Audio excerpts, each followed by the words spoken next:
Yeah, so thanks for coming on. Um, Yeah, I I'm happy haven't to do it. I haven't seen you I would say at least a couple months now. And yeah, I'm trying to even now recall exactly when we saw each other last. I'd I say saw you probably 6 months, maybe. I could check my yeah. phone and figure it out, but Yeah, it's but it feels about right, about half a year, something like that. Um which it's kind of funny. We live in the same city. And I do recall that a couple of years ago, certainly when we were working at the same place, we would see each other pretty much every day. That I came to the office. It was a part-time at NISB.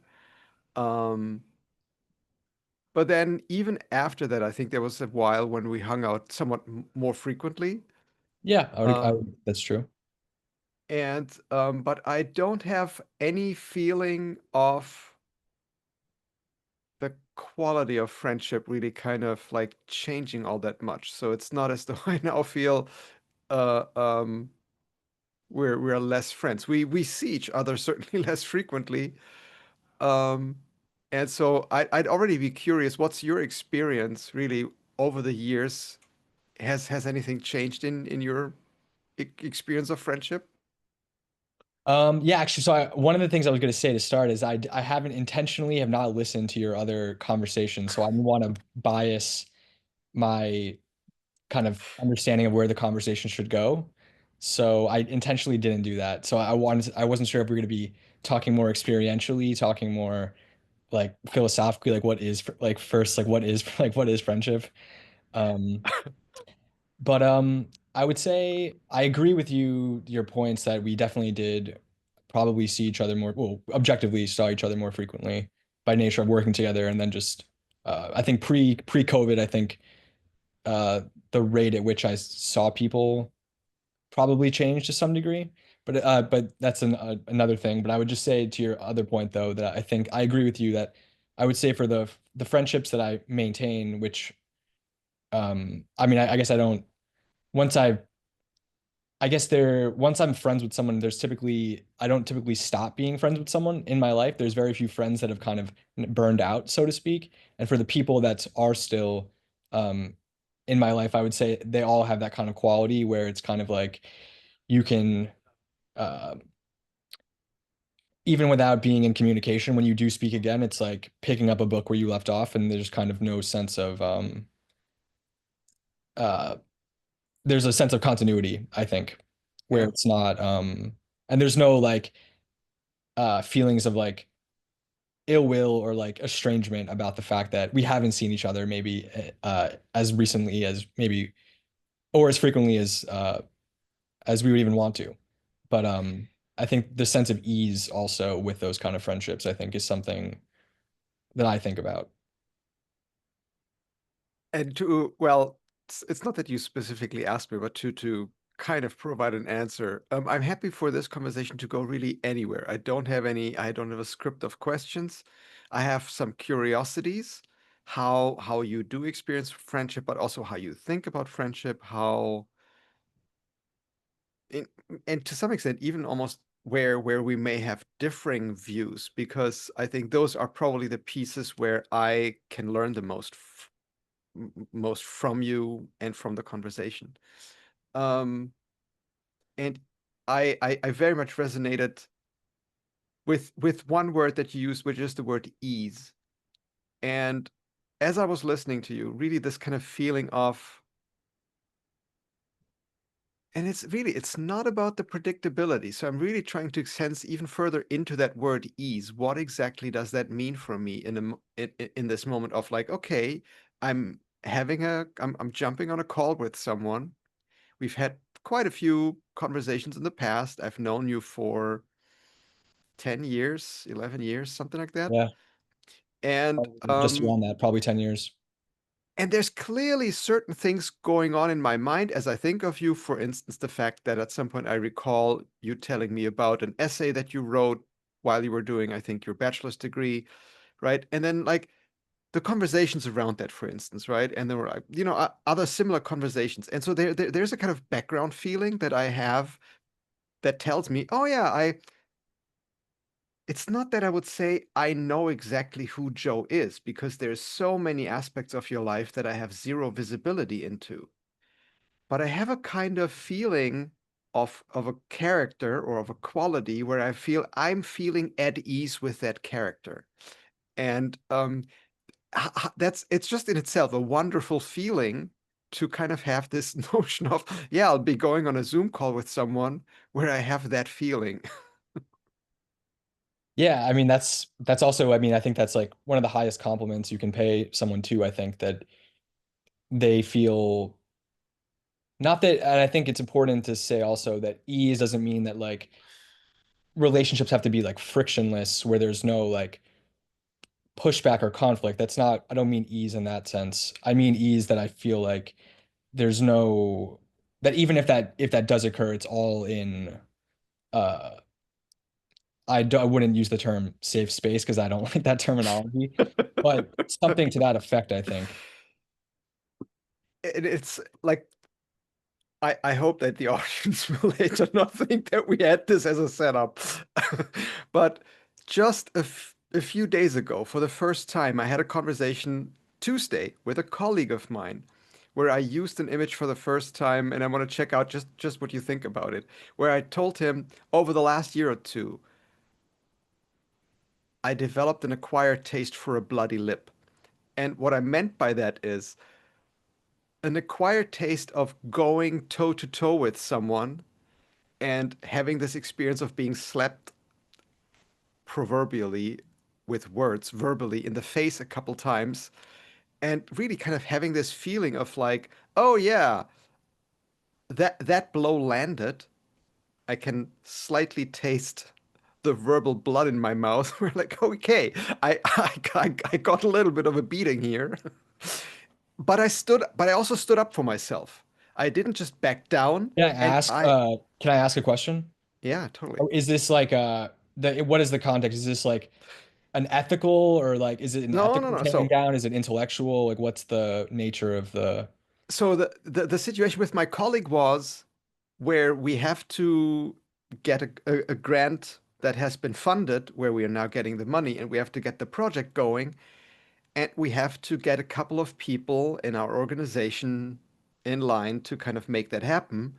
And bureaucracies being slow, right? You can send someone an email and then say, "Hey, do you mind doing this?" And then you don't hear back for a while, and then my approach to my colleague was just like, yeah, you could give them a call or you could do this or this. And he said like, yeah, but I'm going to wait a little bit and whatever. I don't want to piss people off.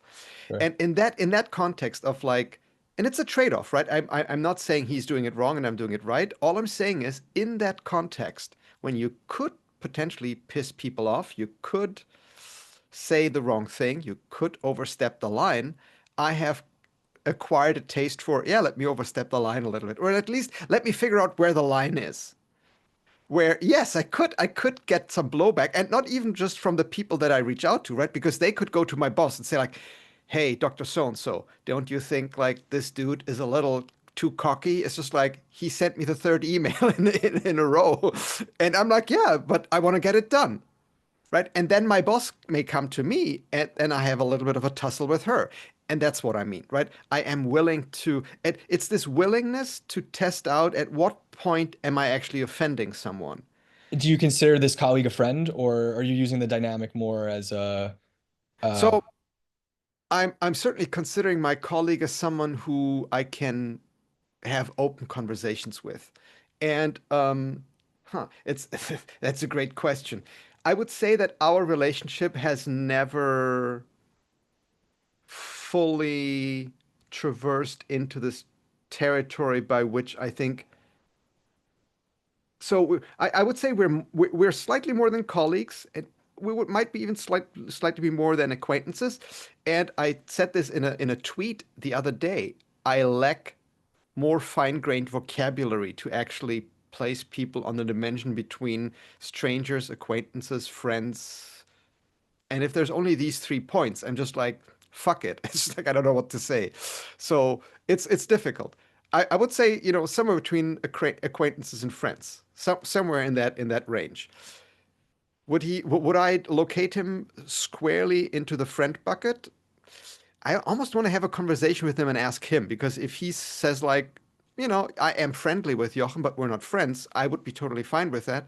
And if you were to tell me, oh no, I think we're friends, I would be like, well, okay, but then let's actually kind of try and learn a bit more about with each other.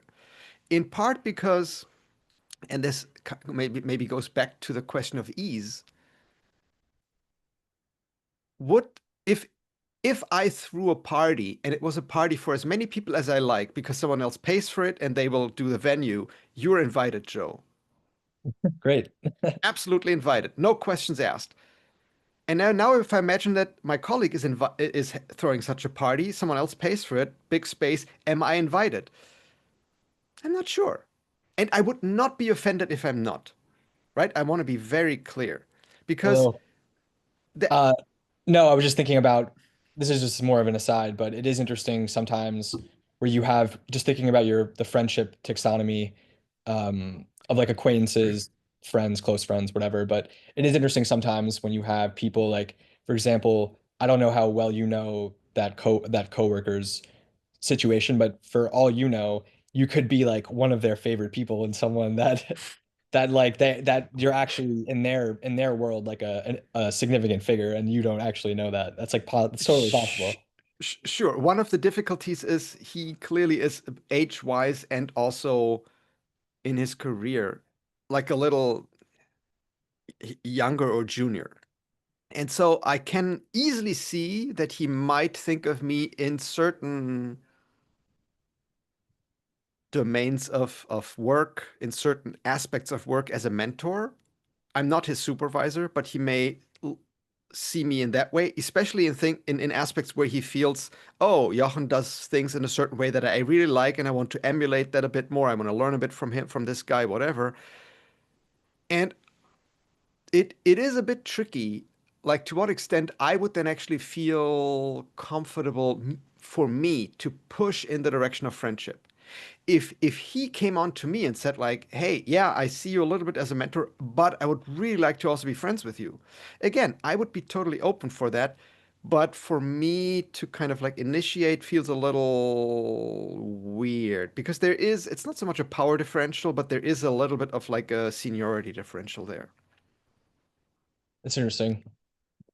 Um, just your point too made me think about how you're just mentioning how you're not sure if you would or uh reach out to like strengthen the friendship or whatever, but it is interesting. It just makes me think about how I think it's something that we obviously making friends is something that we all do. But I don't think it's something we really think about, like the process by which we make friends and why we choose the friends we do have. Like it is interesting. Just I have a number of friends that I've had since elementary school. Like I still regularly hang out with a number of people that I've known since I was probably around 5. And then I have Wow. other friends that I've known since middle school.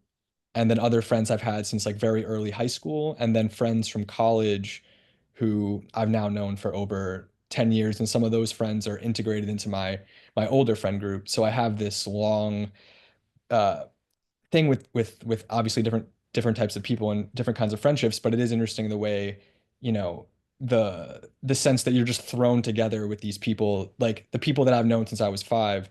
I don't know how much that's like that's not like conscious. I don't, or maybe it is in some level. My 5-year-old self recognized uh certain things in those people, but it's hard to say that those are um there is a sense of more it being not random, but more about like just proximity or convenience or just simple geography.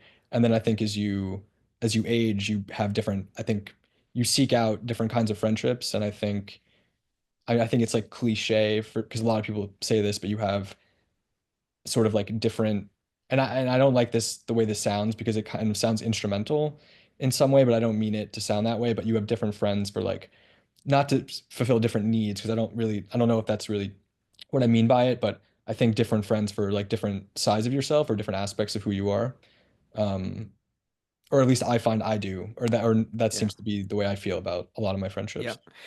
No, so and we have a common friend who, in fact, like I already spoke with, Jessica, and I definitely think of her as a friend, not, and that's the thing, not solely for political conversations or ideological conversations or conversations about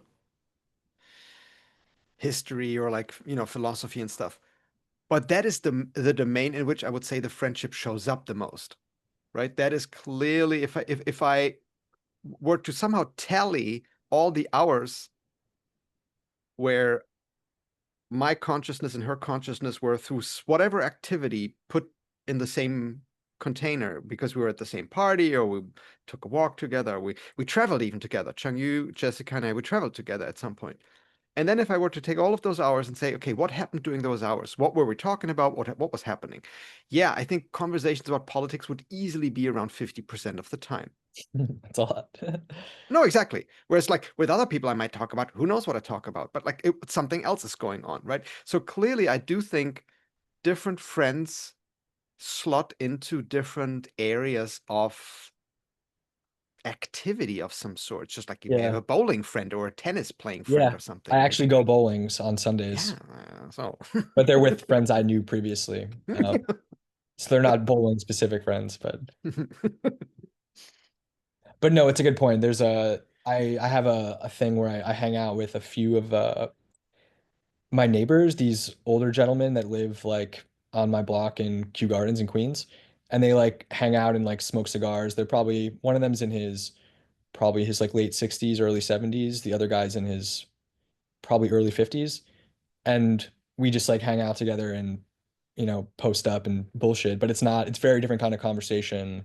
And I've spent probably tens of hours out with these guys, and our yep. conversations are not they're very different than the kinds of conversations I'll have with like a friend I made in graduate school, for example, or at work. It just we just but it's not like I don't expect, and I don't mean this in any kind of insulting way. I don't expect the same thing from that exchange, and I'm perfectly fine and happy with what I do get from those experiences. So And listening to you, Joe, I can at least now, again, I am reminded of why I also early on, when the opportunity arose between you and me to become friends, why I jumped on it. So, and I just wanted to give you my interpretation of what you said, or like my take on it, which is I see in you a curiosity about almost the nature of people in themselves, like where understanding people that are different from you on some level is an interest of you to the extent that those people are interested in sharing that with you, right? So if yeah, I don't think you would be a stalker to someone who doesn't want to share that with you. That's not no, just like creepy, it's just like it's also not fun. But to hang out with people who are different from you, right? I could totally see you walk into like a laundromat on a weekly basis, and on the third time that you observe a woman there who seems a little stressed out, whatever, and at some point you strike up a conversation, and if that person were to talk to you, I can totally see that you could develop, if not a friendship, then at least a relationship where you have this in mind. Oh yeah, Fridays I'm gonna go to the laundromat, and this woman might be hanging out, and I can just learn something about her life. And by virtue of her life being very different from mine, I don't have to live that life to learn something about how it is to live such a life. I can just listen to her and learn something from that. And that is something like that kind of attitude I've I got very early from you.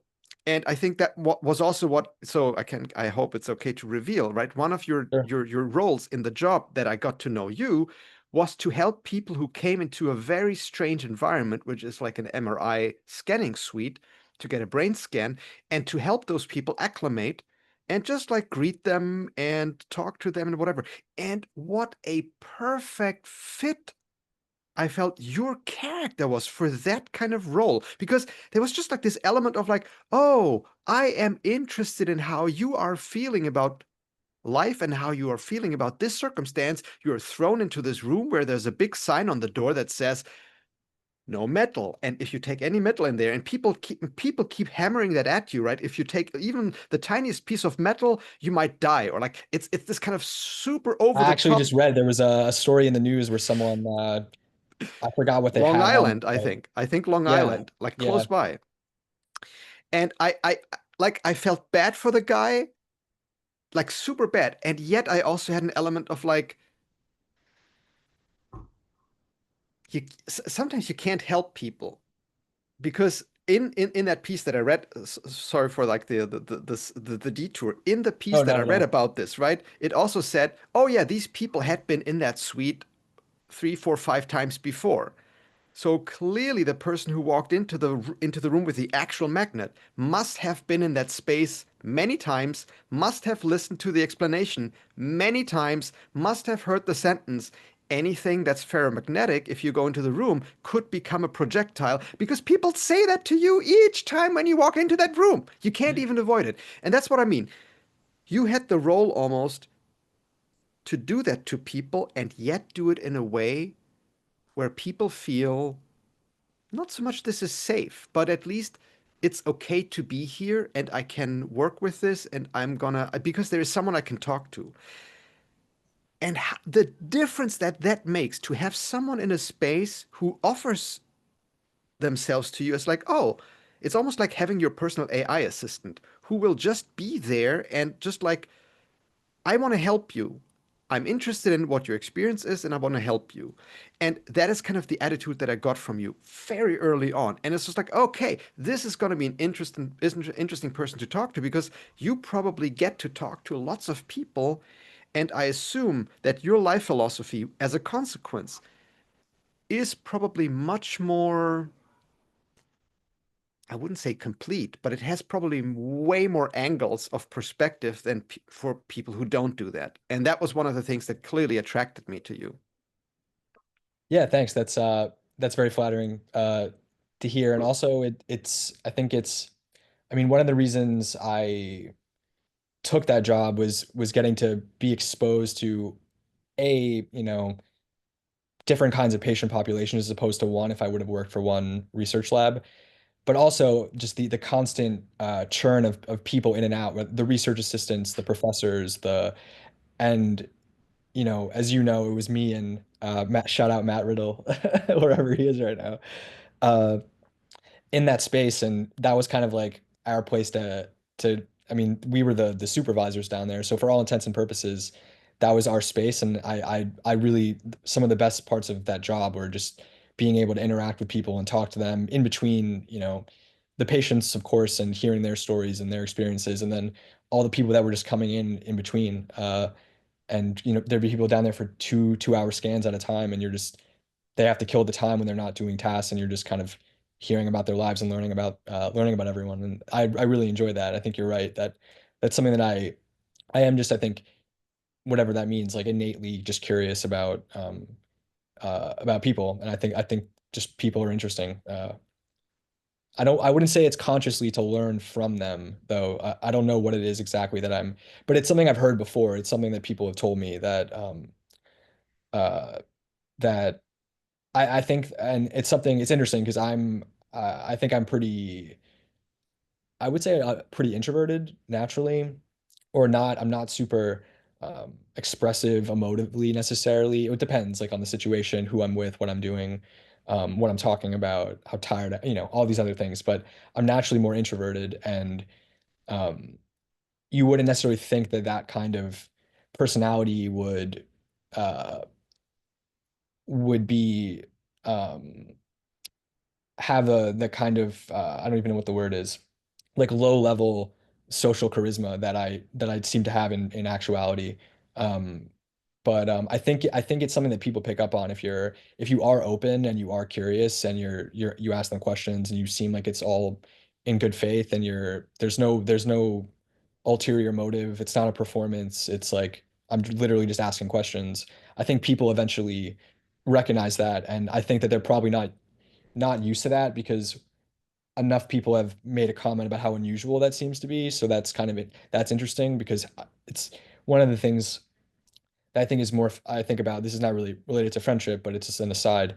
Um, the I think I'm increasingly, my mind is blown the way that like you only have your own experience as like a frame of reference for things, like how you think, what you would do, what you believe. And I think the older I get, the more I realize how different people's like baseline assumptions or what their reality is or what they're going through is. And you only really learn about them unless you you share your experiences and you actually like compare notes, so to speak. Um, And there's two things in what you said that I want to pick up. But one additional quality that it at least strikes me that you, and I'm curious whether you believe you've always possessed or this is just like something that developed maybe before I even got to know you. And it's almost like a for me, it came across as very natural, non-judgmental, Buddhist kind of like someone comes into the space where I am you said supervisor, but like the person handling the people coming in and out.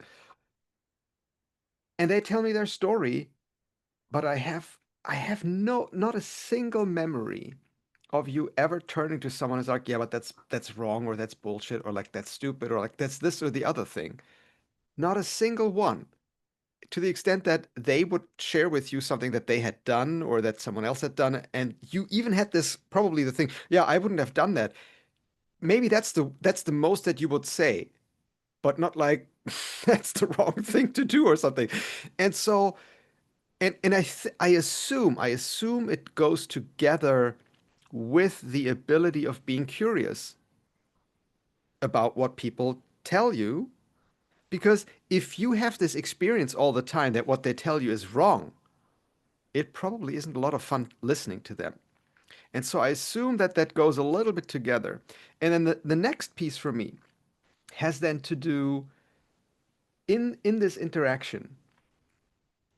I Because you said you're not sure how much this has to do with friendship.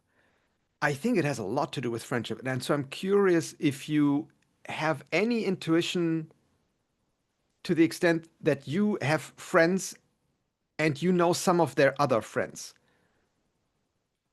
who they would go to if they have a problem. And the reason that I'm asking this question is if I have a friend and there are situations where I want a certain kind of pushback and then I select one friend who I think, yeah, this person will give me this type of pushback. But most of the time, if I go to a friend to talk about a situation where I want clarity or I want to know more, I want something, I have a problem with something, and I go to a friend, I have a preference for that person to be as spacious and open, generally speaking, as possible, because I don't know even what I'm looking for. And the more that that person is closed minded and wants to steer me in a certain direction, I already feel that may not be what I want or what I need unless I already know in advance, right? If I know this person will steer me towards the ER and maybe I should go to the ER, but I don't have the courage, maybe I go to the friend who will push me to the ER. But if I have a general life problem, let's say I had an argument with my husband and I don't know what to do, I want to talk to a friend who is just willing to listen and who can help me make sense of what I'm talking about, right? I don't want a friend who just will tell me, "Oh yeah, you have to get a divorce or you have to go to a therapist," or like no. so is your question I think the quality that I described, I think has a lot to do with friendship, and I think that and my question to you is almost like, do you think you've had this quality all along, or is it something that really developed in you over time? And like, do you question? have a firsthand subjective experience of that quality? I'm not sure. I would say one of the things that's kind of interesting is like, I don't know, I feel like I feel like I always kind of did my own thing as a kid in a lot of ways as like a little kid. Like my brothers, I'm a triplet, which you may know but forget or think about Well, sometimes. I'm not sure. I But my brothers both played sports and spent a lot more time together. We obviously spent time together too, but they kind of were like a natural dyad and just did a lot more things together, and I kind of did my own thing. But I feel like even though I kind of always was doing my own thing, like other people seem to always want to be friends with me. Like I always had people that I never had an issue like making friends. Like people I had, close friends throughout elementary school, my entire, if anything, one of the, if anything, I feel like I'm more, um, it's kind of funny to think about a little bit because I feel like I probably could spend more time with my friends. Like I feel like I have a lot of people in my life that I care about and I don't see them as often as like I want to. It's kind of like this irony that like there are people that don't have any friends and kind of like would kill to have like really close friendships and I have like a bunch and I don't even appreciate all the ones I do have. Um and Yeah, I don't know. To answer the question, I'm not really sure. I think I probably always had some degree of like, or at least for a long enough time, like I don't know if it's openness or curiosity, something that people, or just being like nice, whatever it is, like just being, I don't know. Because yeah, I mean that was true. That was true for me in like elementary school, Yeah. like as a little kid too. So Um, and I certainly don't want to belabor the point, but it occurs to me now because also the way that you described it, when I was growing up as a kid, primary school, middle school, junior high, I certainly wasn't popular, and I certainly didn't have loads of friends. Luckily, I had on my mom's side a large family, and we're having like a meeting of like cousins in Germany in September, and I think it's around 30 people. So it's like lots of people there, and that has helped a lot in terms of like me not feeling totally lonely and crappy about my childhood, I guess. But for me, this ability to really kind of interface with another person and feel this feeling of ease where I meet them, they come into my space and I feel not like, ooh, I have this desire of pulling back and no, no, I'd rather be on my own. But where now I meet someone, it's like, hey, there's a person, they have an experience. How is that? Where I feel this curiosity, that came later in life. And it has to do, I think, and this is something that came to me probably after, yeah, no, after I moved to New York. But I do recall one time picking up my brother from the airport. He came to visit me, and I sat down in the subway. I was still living in Harlem, and I sat down in the A train going to Far Rockaway way in like to take the air train. I sat down, and literally another guy who entered the subway at the same stop sat down next to me, and we had this amazing conversation for an hour, 20 minutes, where he told me about starting to investigate whether he could grow marijuana in Oregon or something. And that was like in 20, like, 2010, or like 2009. Like it was like a long time ago, long before it became legal, right? But in a New York subway car, who knows who's listening, whatever. But he was just like talking about that with a couple friends he got together. And I still have a couple of fragments of that conversation in mind because it was fascinating. And from that conversation, I certainly took, God damn it, this is a city, 8 million people. If I took even half the time and half the attention, I could probably get an interesting story out of almost everyone in this car if I did that, right? Because I think, why would it, like, yes, I'm pretty sure some people's lives is not as quite as spectacular that you could make a TV series out of it, but someone is living that life and they haven't killed themselves yet. So it can't be that boring that they want to kill themselves. So there must be something interesting going on. Because I think if you have if in your life nothing of interest is ever happening, I think you kill yourself. This person is still around. They're in their 30s, 40s, 50s. Something must have happened to them that was interesting enough for them not to kill themselves. What is that? I was this is a very random aside, but I was listening to an Alex O'Connor podcast yesterday, and he was talking with another philosophy. He's not a professional philosopher, but like an amateur philosopher, but obviously someone who's like incredibly well read.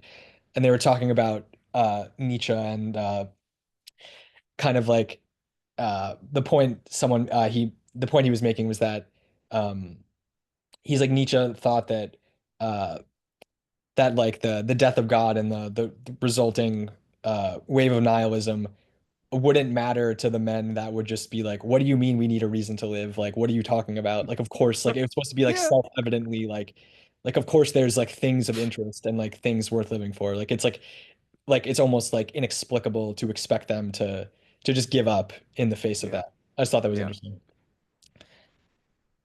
Um, and I'd be super happy to explore maybe not exactly that direction, but like like you have to tell me how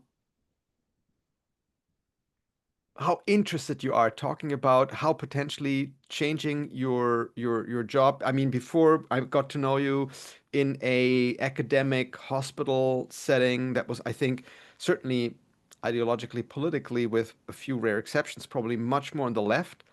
And now your job has brought you certainly much more in the center of the ideological spectrum, maybe even center, slightly center right, I would say, I right? think center right is probably appropriate. Yeah, and Yeah. I'm curious if has had any impact on friendships that you've had, and whether or not it has, for instance, made some friends,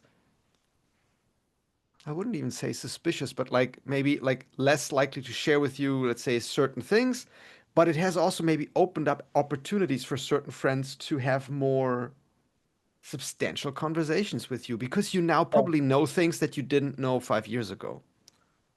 You mean like intellectually or More just like like how does it feel to believe certain things? Because I think one of the and it is I suspect it is a hugely underappreciated quality of life is not only to be able to academically and abstractly say, oh yeah, there are people who say free market is everything, whatever. How does it feel to believe that?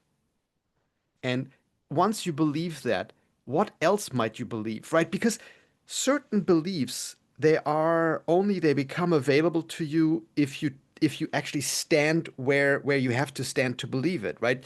It really takes a certain kind of movement in your mental map to move over and say, oh, rather than, for instance, thinking the best thing you can do with the poor is give them as much money as the taxes can possibly, right? Like let's increase taxes to like as much as the yeah. people can possibly can and give Yeah. it to the poor I because then people have as much income as possible, right? Some people may feel that way. Okay. to give you uh I've written like a couple of articles, for example, about critiquing the concept of something like minority stress theory, for example, which would be like if someone who knew me from college were to hear that I was writing an article about that, they would probably be very surprised and wonder like what happened to me, or the people that like that aren't necessarily following all these issues or haven't read my actual writing, for example, right?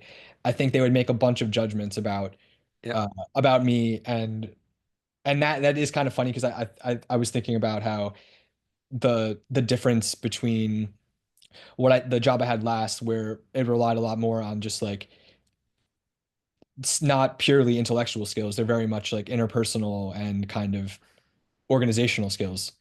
Uh, and in a place where being open and non-judgmental was an asset. And now in certain other ways, intellectually now I'm making certain kinds of like public judgments that don't necessarily seem on the surface to be super open-minded, but they're like different kinds of. I feel like they're if you follow like like the actual nuance and the full picture of what I actually write about, the kind of arguments I advance, um, I still think everything that I'm writing is compatible with Yeah. values I've always had. I don't think anything has changed in that sense. I think the only difference is um, I feel like I don't know in interpersonal areas there's lots of times where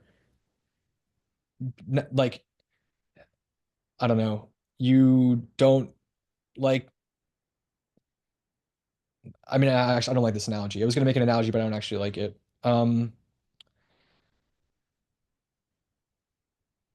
Yeah, I feel like sometimes you have to make certain kinds of just you I feel like you can't always just not make judgments. You have to like call balls and strikes when you see them sometimes. And I feel like that's kind of what I'm doing. And I don't see that as like a moral um it's not like a moral kind of project. It's more Yeah, like uh and on some level, so let's assume I have a friend. However, I got to know this young woman. She's 23, and she thinks of me as a friend. Okay. She doesn't have a very high paying job. It's like, let's say she works as a cleaning person in my building or whatever. And we just became friends because we started talking. And similarly, she had an interesting story about something and we became friends. Okay. She gets pregnant, and the guy who's the father scarpers. I want to be her friend. What do I do? And so for me, and so a lot of the things, including like this ideological, I think, problem that America has at the moment, has a lot to do with, I think, a misunderstanding of certain words, or a poor understanding of certain words. And one of these words is compassion. I agree. What does it mean to be genuinely compassionate towards someone who has a real life problem? And you could say, "Oh, you poor thing, you don't know what to do. Actually, I have a room in my apartment. Why don't you move in there? We'll figure it out together." Oh, that's so nice. I can rest. And I get it. It feels like, "Oh, I wish I could throw you a lifeline and take all of your problems away and make you feel like life will be blissful again." Knight in shiny armor, damsel in distress, here's I throw some money at your problem and it will all go away. It feels on some level wonderful if everyone could do that, would do that. Like in some rosy glasses fantasy, I can even understand why that might be attractive. But it has a certain kind of childish naivety about how problem solving works, right? Because it just means, oh, some you are having some issues with where to get some resources because now you will soon have a kid because you don't want to get an abortion, which I actually would say good for you on some level. You want to take accountability for your actions, great. And then what? Because you won't have the time to do the job and raise the kid. Tough. And then not to go to the person and say, let me solve the problem for you, but rather, okay, let's have a very tough conversation about your values and the values of your environment and how your employer fits into that. And like, let's have the real tough fucking conversation how to solve this, where you take accountability for solving it. I think And one of the that's a different problems approach. It's I just a think different approach. one of the problems I think though is that a lot of people I remember in personality psych in college there was a concept that I don't remember the particular chapter or context, whatever, but there was this idea of self-verification theory and how a lot of people essentially want friendships to basically exist to fundamentally, they don't want to be corrected when they're wrong. They want to be told that what they did was right and the other person is a bully or unjustified. I do think there, and it's kind of interesting because on what, there's this kind of truism that like friends should just support other people. They should just support each other. But I think going back to your point, it depends on how you kind of like operationalize what does real support look like? Because telling someone who's insane that they're right when they're wrong isn't really like an ethical like moral thing to do. And I think a lot of the times it's easier to just enable people or to but I do think I do think part of being a good friend is exactly that, being able to like shoot straight with someone in a not in a mean, it's never like meant to be attack. It's just like this is not in your best interest for whatever reason, or this isn't right. And like just having it out about it in a respectful way. Like I do think sometimes people need to hear things that are not uh and it's all about how you do it, right? It has to be done Yep. in a genuinely in a place of like care, from a place of care and concern, not obviously you're not there to like make them feel bad for the sake of making them feel bad. It's not about that. And obviously that's something I personally don't like making people feel bad. So I don't like, but there's another part of me, the same part of me that's willing to write things that another part of me years ago would probably not have been comfortable with because I just don't want to be like, I mean, there's a part of me that likes to be liked and saying controversial things online isn't necessarily a way to do that. But Which, yeah, no, keep going. yeah, but I do think there's another part of me that as much as I like to be easy with people and like not rock the boat and I do think sometimes you have to just there's a part of me that also just if I see something that I think is like intellectually or ethically like true or whatever, I'm gonna that's something I will feel comfortable speaking up on. And I'm beginning to see something. So the other day, Chang Yu and I went to a workshop about, like explore your values and out of your values, create some kind of like practical requests that you can make of yourself to improve your game in life. Sure. And now in our conversation, Joe, I'm seeing one practical thing that I can do. And it has to do with, so earlier today, I read part of a transcript and posted on Substack how friendships that are primarily on social media, I think they have even more than regular friendship, this quality where mutual liking and this affirmation that I'm saying something. And because I'm not saying it in the privacy of a friendship, but I'm saying it publicly, and I'm saying it to my friends, but I'm saying it publicly. I don't want to be publicly schooled because really no one likes that, and I get it. I mean, like seriously, if I go to a friend and tell him, oh my goodness, I just like I'm with this woman and now she's pregnant and I don't know what to do. I don't want that to be broadcast for 1,000 people where like whatever he tells me back is like I have to live with everyone knowing that I'm the idiot who like no, tell me what you think, but please do it in private, right? But social media is friendship in public. And so clearly the aspect of liking and affirmation and being proven right is so fucking much more important than any kind of truth finding or genuine friendship and like support because it's all public. But then my question is, so for the especially for friends that I have primarily on social media, and that's now where my vision and like my values come in. To think about, okay, which of these friends, when was the last time that this person has told me something that felt, I wouldn't even say like a slap and the bloody lip, but that felt at least mildly challenging. And if I can't think of anything, is to actually reach out to this person. Facebook has a messenger, Instagram has a messenger, every that's the thing. Every social media also has a messenger that is a private option.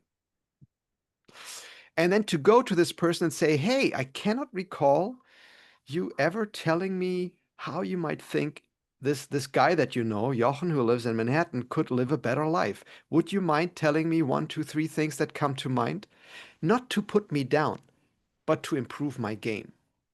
Because I would like that. I would really like that if people did that with me. And again, not publicly, because that sucks, but privately. Absolutely. And that's such an easy thing that I can do. So I clearly want to do that. Yeah, no, that makes sense. Uh, to actually answer your question though, I would say originally about if it changed any of my friendships. N not with anyone that I've been friends with for a long time. In fact, a lot of them have heard me talk about. I mean, I most of the people that at some point or another they're gonna have to hear me talk about things that I'm reading about at the time or watching or thinking about. Not, I won't, kill them with it, but I'll at least touch on something I've been thinking about or whatever. So a lot of my friends have heard about my ideas. Um, relate to the stuff beforehand and like have like followed my logic and kind of I've slowly kind of brought them along with me, so to speak. But there are some other I have other friends that like just without probably have ever having read a single thing I've ever written, like not a single word, like misrepresent what they think I'm saying or contributing to. And I find that just frustrating because it's like I spend so much time thinking about being extremely like not worried, but like very I'm meticulous about the words I choose, how I frame things, what I write. I don't want to get things wrong. I don't want to misrepresent. I don't want to straw man. I really do have whenever I write anything, I really do want to get things as close to how to write as I think that I have the ability to currently explain or put on paper. And so it's frustrating when someone doesn't engage with any of that and just kind of like caricatures your position and makes judgments about you. And because I feel like they don't understand like where I'm coming from, like intellectually, or like I think they misunderstand the issue. And then if they understood it the way I did, then we wouldn't be having this conversation, you know? It's like fundamentally like a misframing problem. And that's hard to unless someone is willing to like, as you said, like sit down and kind of like walk you walk with you through it. Like that's I love talking about ideas with people that don't care at all about trying to score points. Like one of my friends from college, and I lived with him for a number of years, my friend Neil. We used to talk like philosophy like all the time, and but it was never like competitive. It was just like two people trying to like sharpen our understanding. And like there are times when he would tell me that certain ideas I had were like completely wrong and he'd explain why. And I'd be like, oh wow, I never even heard of those things. I never knew that non-dualism was the thing. So now now I know that to give you like but but like something, you know, like to me that's not personal because they're ideas. They're not like this isn't like a I'm not married to any of these things. They're not who I am. They're not my personality. Like it's not personal for someone to say that my idea about something or my understanding is wrong. I think that's a good thing. My mind has changed on so many things over the last like 10 years. Like a ton of positions that I had that were just like, you know, like it's like David Foster Wallace, like this is water kind of thing. Like certain just suppositions I walk around with are were basically just like that. They're just like water. They're just the water the medium I'm in. It's not, and I feel like I've come to think more critically, not in like a conspiratorial way where it's like everything we're in a simulation. This is all, not that, but but just thinking more critically about why I believe certain things and like why do I think this is true? Like what evidence do I have to think this is true? Um, which can be, I think thinking more about that can be probably a little bit more annoying for people in my life, maybe. I'm not really sure. I haven't asked them, like, but Yeah, so it, like for anyone listening to this, yeah, let me just ask, is it okay if I mention where you work? sure, yeah. So you work at the Manhattan Institute, I think, right? Right. That's the full name. And it's a think tank that tries to, if I and please feel free to correct me because I don't know their website or their mission, but I would say that tries to look at societal developments and really understand from a conservative, really kind of value conservative perspective, how to respond to developments to make sure that those developments don't create problems that, from a conservative perspective, would be huge problems. So it's really kind of like detecting problems and then describing, okay, here's something happening that, again, from a conservative value perspective, seems to be a problem, the root of it, the source of it, and then how to respond to it to move things more back into a conservative world view kind of thing, right? So that's, and I don't know if if that's fair enough. So Yeah, please I guess it depends maybe. on like what you think. Like, I read a few books on conservatism in the last like couple years because I feel like as a philosophy, I was curious, kind of like as like a political philosophy, just what exactly, how do you even characterize it? And there's so many different like competing interpretations and definitions that it gets a little bit. I mean, certain kinds of conservatism have like certain strains have like almost nothing in common. So it's kind of like, but I agree with you, generally speaking. Um, Or let me at least say a like.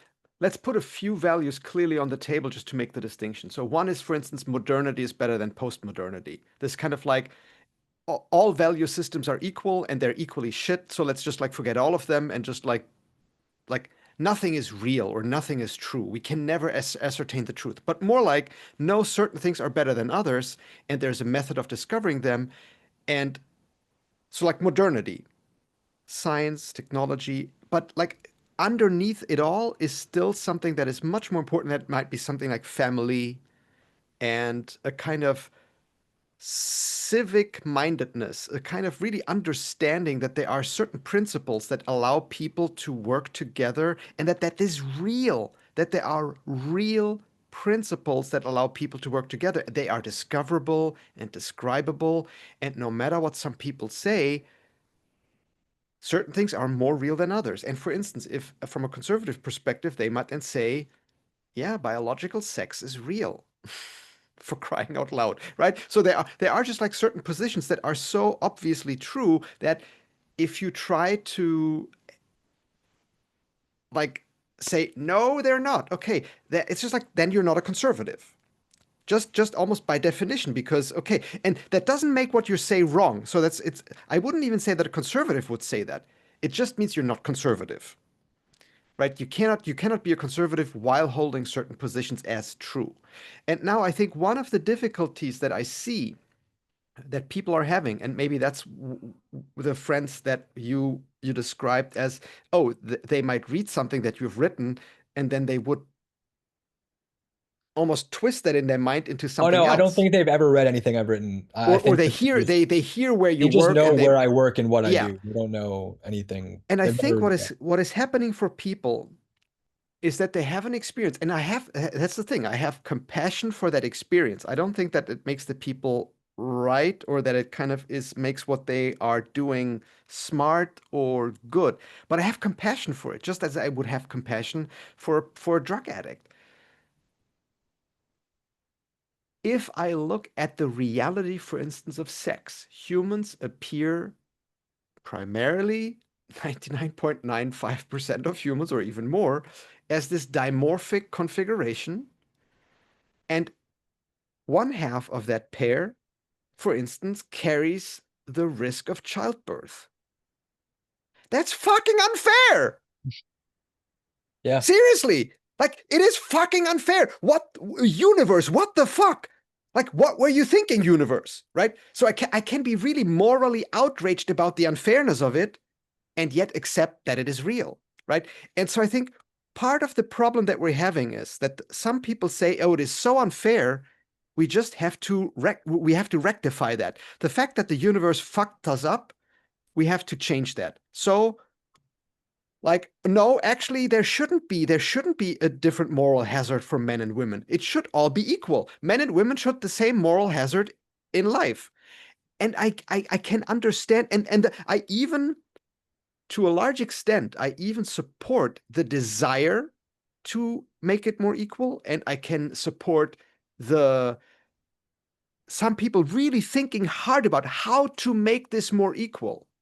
I understand that and support it, but not with the premise that the base reality is different than what it is. You have to start Yeah. from reality as it fucking is. Yeah, I do think that, I mean, I don't want to make this like a purely intellectual discussion because then we'll just drift away. We'll get more No, into but I think it has to do with friendship, because I think the same happens with a friend, right? If a friend comes to you and they describe to you a reality that they're facing, as soon as you try to cheat them and say, oh, yeah, but it's not so bad, motherfucker, you're not their friend anymore. You try to soothe them, and I would say, sure, it's a little bit like a painkiller, right? So if I go to the dentist and I have a hole that needs filling, I love it that he gives me a painkiller before he starts working on me. But if he gave me a painkiller and then said, oh, Mr. Weber, you're good to go because your pain is gone, you're not my friend, my friend. Sure, for a moment take the pain away so you can fix the hole, but please fix the hole. And similarly, if a friend comes to me and describes to me, yeah, I've really screwed something up over here, I'm not a friend if I say, yeah, but it isn't so bad. Just forget about it. It's not a problem. I'm not that person's friend. because it's not real. It What if it really wasn't, what happened. if it wasn't a real problem? So if my friend thinks it's a problem, it probably is a problem somewhere. So with my friend, let's figure out why you think it's a problem. So maybe my first response is, yeah, I think it's probably not as big a problem as you think, but like you tell me why you think it's a problem. Uh, I'll give it, one of my friends got recently, like within the last couple months, got a ticket on the beach for drinking, Yep, like an open container or whatever, open container violation. yep. And he was acting like someone kidnapped his mom and was like holding her for Is ransom. is he a citizen? Yes.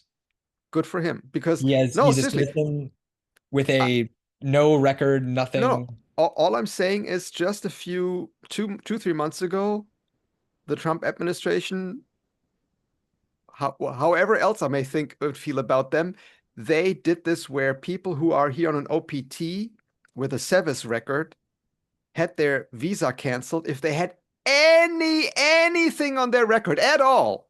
A speeding ticket that in fact in the end was like canceled, but just the fact that they had this law Any enforcement kind of encounter infraction on there. had the SEVIS record canceled, right? So I actually think, yeah, no, who knows? I don't know if it's a Except I problem. know his situation, so I know that Sure, sure. that's not like I don't know what he thought could happen. Yeah. Like what are the stakes here? The stakes are a ticket. Like what are we like But what who are we, knows? Maybe in 3 years from now, something will change, and then the fact that he has this ticket, like, right? So I'm saying is I don't know. I yeah. honestly don't ever know.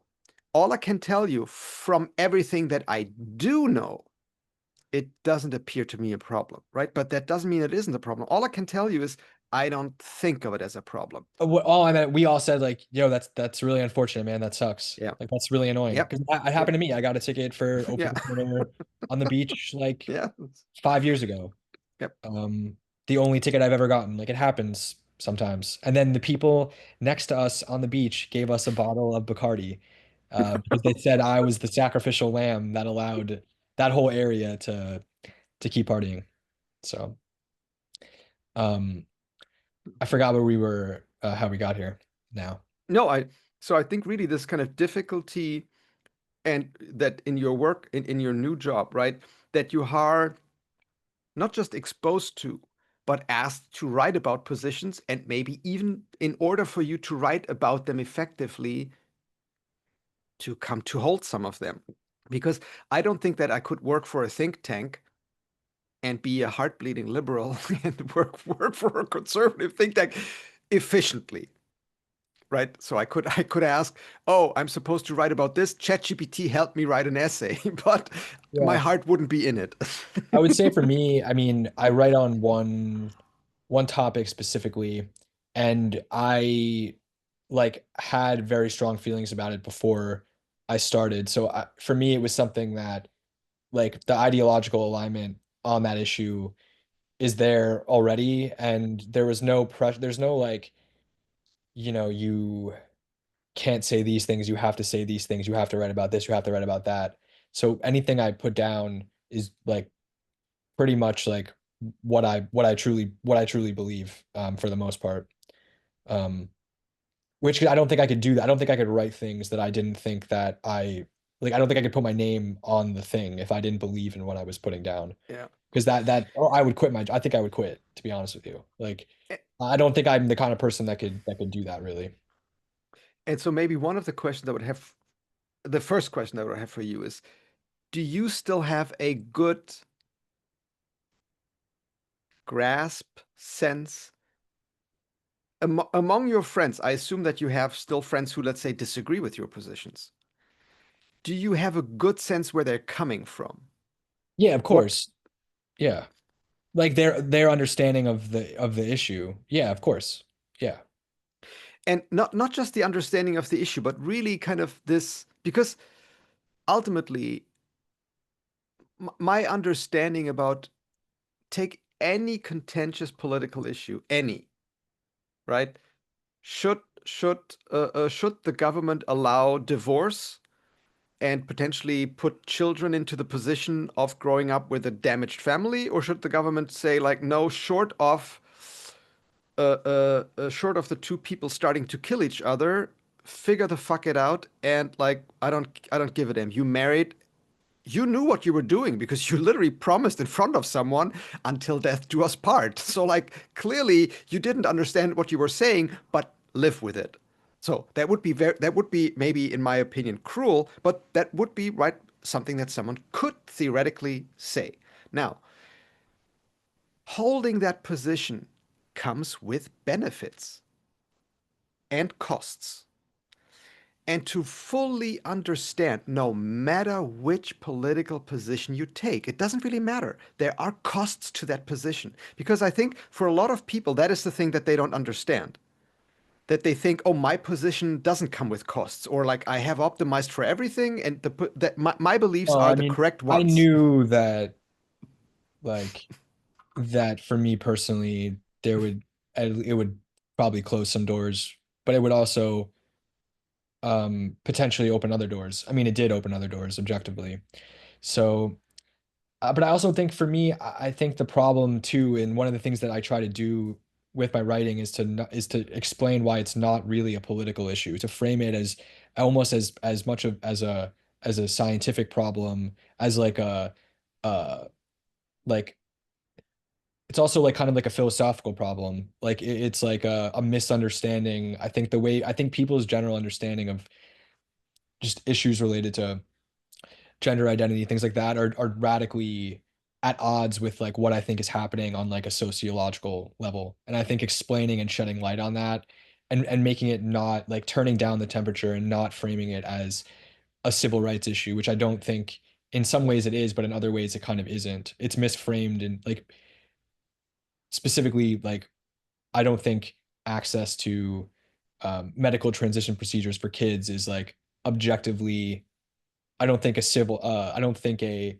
discriminatory framework is the best way to kind of understand that particular issue. I think it's a category mistake.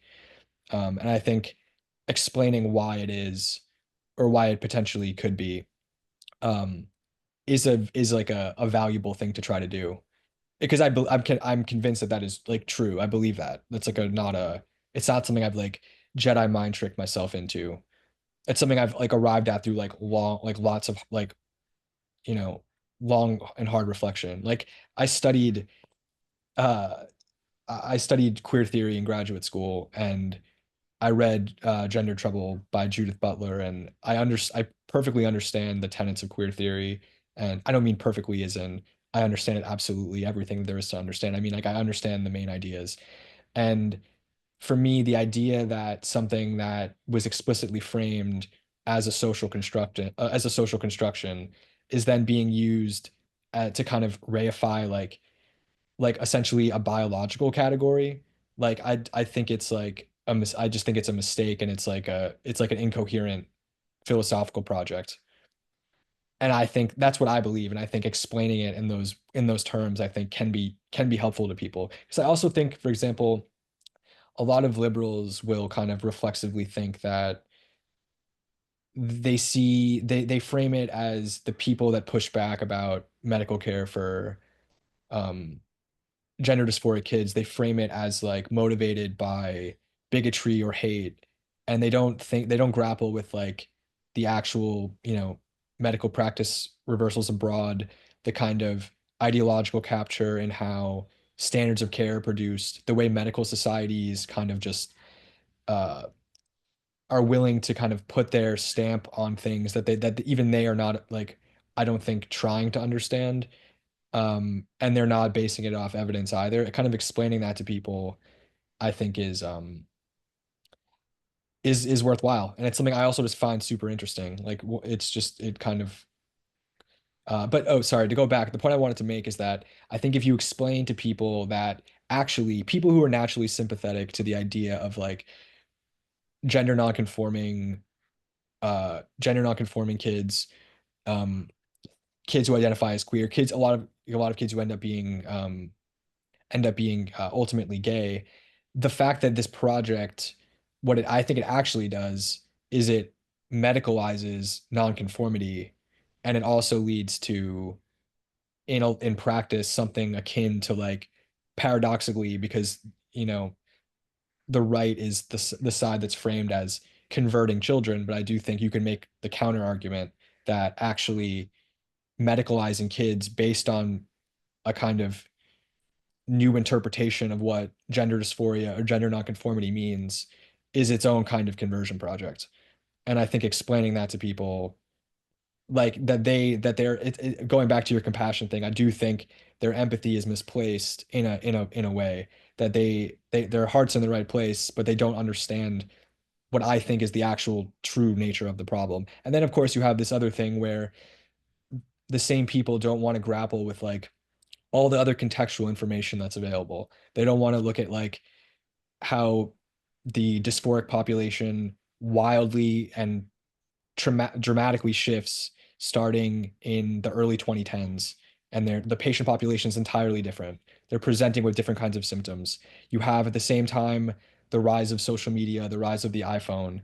You have all these kind of like, contributing variables, and like no one wants to look at the full picture and say like what's going on here, right? And so I think it's a framing problem, and I don't see that as like a left right issue per se. I see it as like a just like a philosophical and scientific project. Of course, the counter argument would be like your framing implicitly values like certain kinds of like philosophical categories over others, for example. But I think that those categories are in some ways like more stable or just are more stable. Yeah, and I'm happy to keep talking about this specific issue, but I can also feel that my energy feels more bending it back towards Yeah, of friendship, course. which is again, so I think it absolutely applies for this specific domain of politics, or like, like a conflict between a very left liberal minded person who might say, oh, sure, in the past, people were forced to do things based on their biological characteristics. We don't like that. And so we want to open and have the taxpayer pay for as many doors as possible that would allow something else to happen. And then a different position, which is just like, you're insane, ultimately.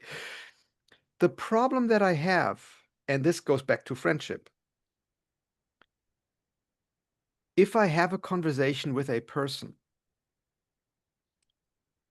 and they're trying to get me to see things, they're trying ultimately to get me to agree with a version of reality, a description of reality, such that if I agree with their version of reality, they get to do something that I then also will agree with.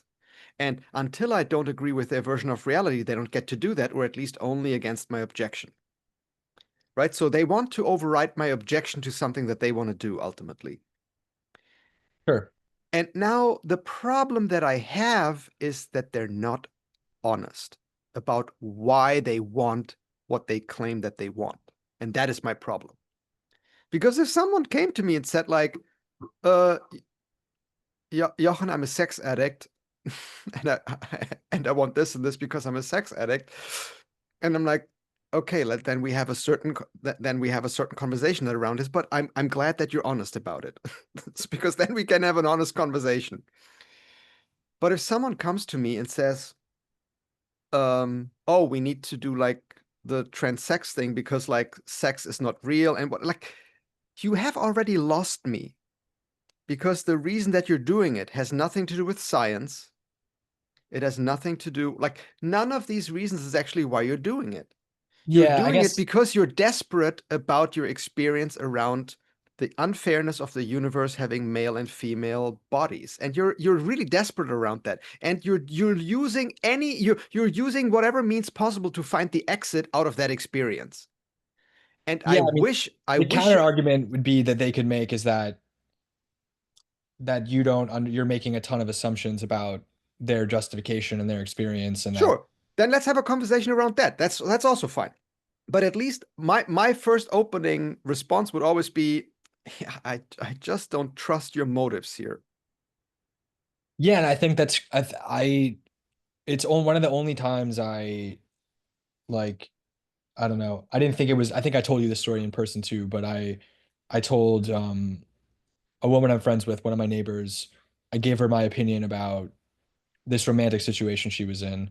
Um and she was like really upset about what I said. And it wasn't mean. I basically said, "Hey, I don't know." And up front hit her with a bunch of uh what's the word? Um Truth bombs.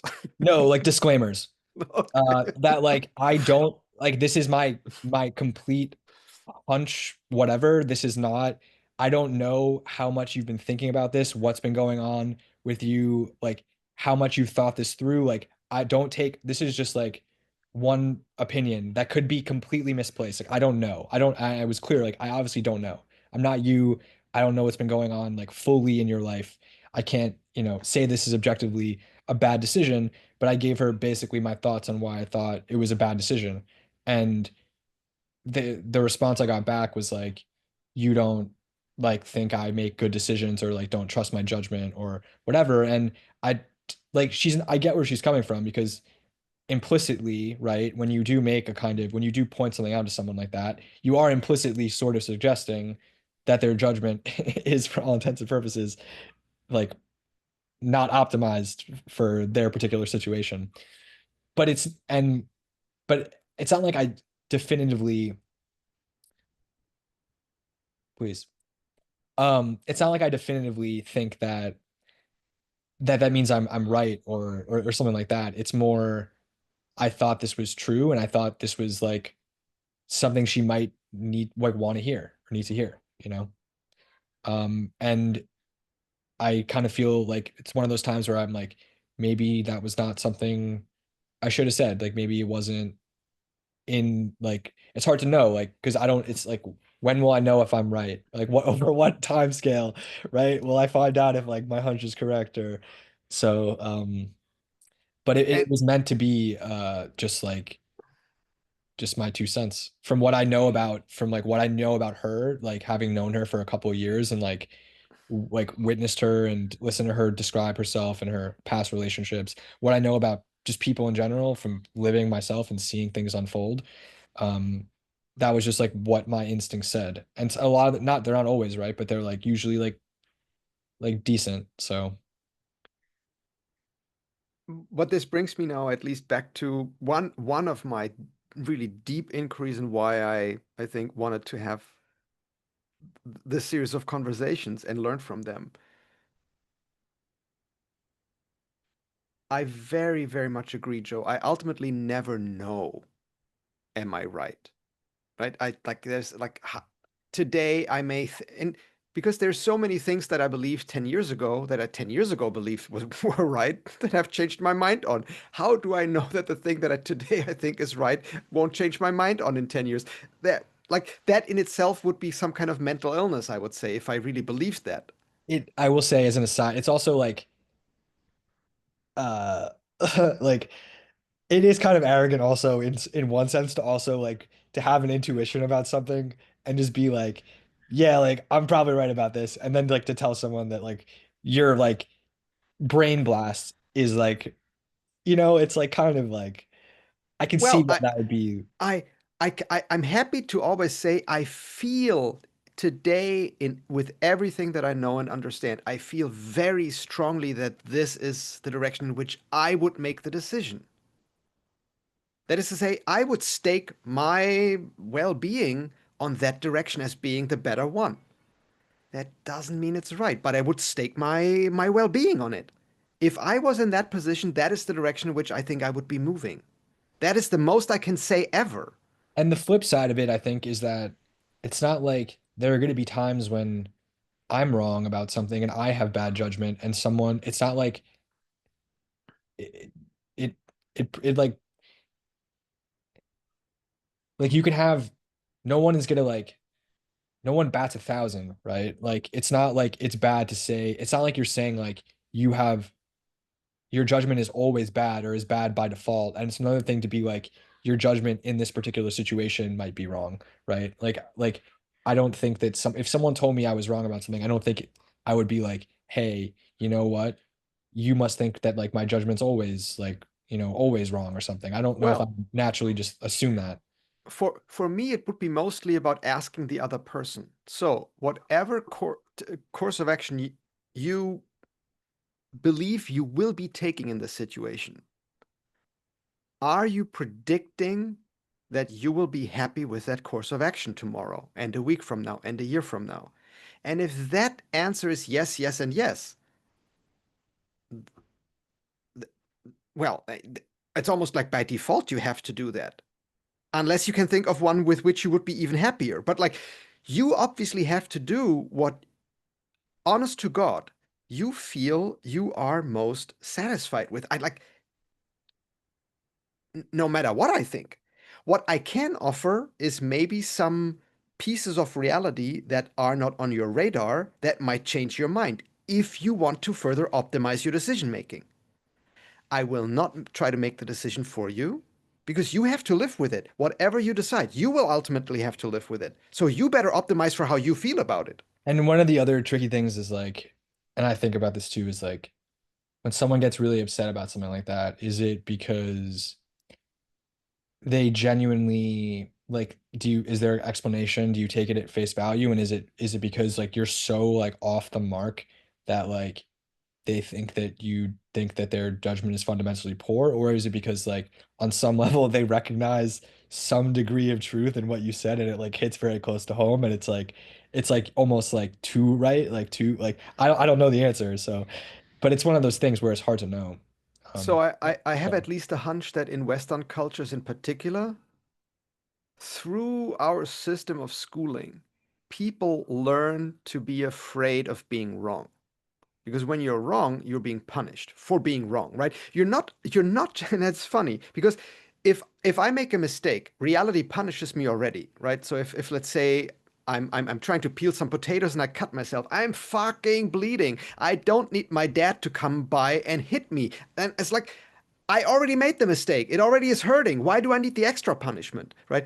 And so if I'm then in school and I'm just playing with thoughts, there's no consequences. 4 plus 4 is 12. And then someone comes and hits me. I wasn't even doing anything yet. It was just a fucking thought, and I'm being punished for wrong thinking. And yeah, so I can totally see why later in life, if I learned that lesson too well, right? And you're not learning for school, you're learning for life, and you're scarred for life with that learning, that wrong thoughts are being punished. Yeah, if then I go to someone and say, "Oh, here's what I'm thinking about how to solve a problem," and then the person says, "That's wrong." That may hurt a lot because I'm like, "Yeah, but I don't I don't like to have wrong thoughts because I'll be punished." Yeah, it's like you have to let that habit go at some point, but it's I can totally see why that might be hard for people. um I had something else to say about this and now I blanked out. Take a moment. It was about it wasn't about being right or wrong. Um trying to think what I was gonna say.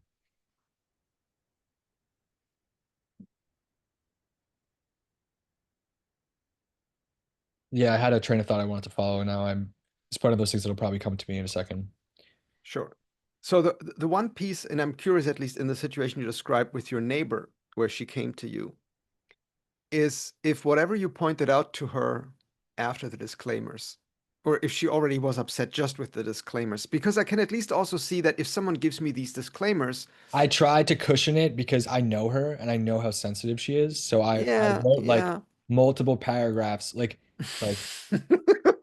like like being like, hey, these are all the ways I can be wrong, and I'm saying Mm, this is just like my mm. thoughts. You can take it Yep, or leave it. It's not yep, meant to be like I don't think, I tried to like soften the blows yeah. possible. And the funny thing is, if someone did that with me, I would already have the experience at that moment. Okay, this must be a real big shock for me, and he's just like preparing me But for the it wasn't shock. even that big of a shock, like No, no, relatively no, no. speaking, you know? But That's kind of funny. it's so funny that it might have the paradoxical effect of actually making Oh, I see. increasing my resistance. It's I see almost what like you're going saying. to the doctor and say like, "Oh, it's gonna like." Imagine, for instance, that getting a vaccine really is only a pinprick. But then the doctor keeps telling me for 15 minutes that it's only be a pinprick.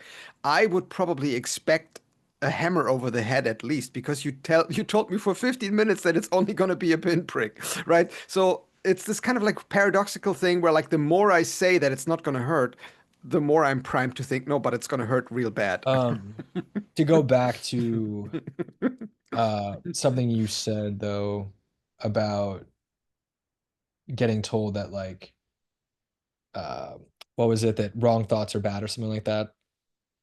One of the things that's kind of frustrating though is that it did change, I think, the way that we relate to each other going forward because now I think she's, you know,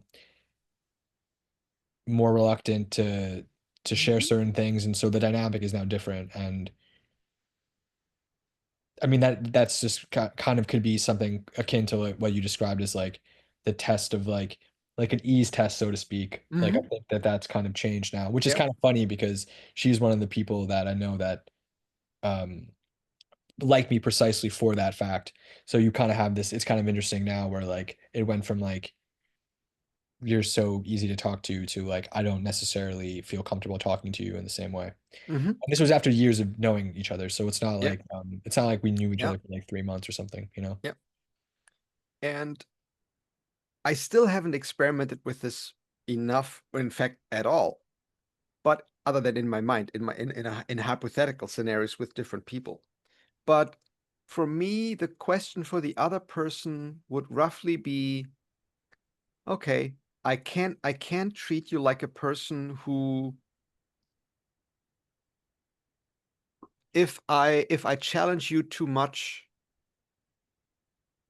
yeah, you might have a real problem with that. And so I can't treat you in a way where I'm trying to preempt that and I won't challenge you. So I will treat you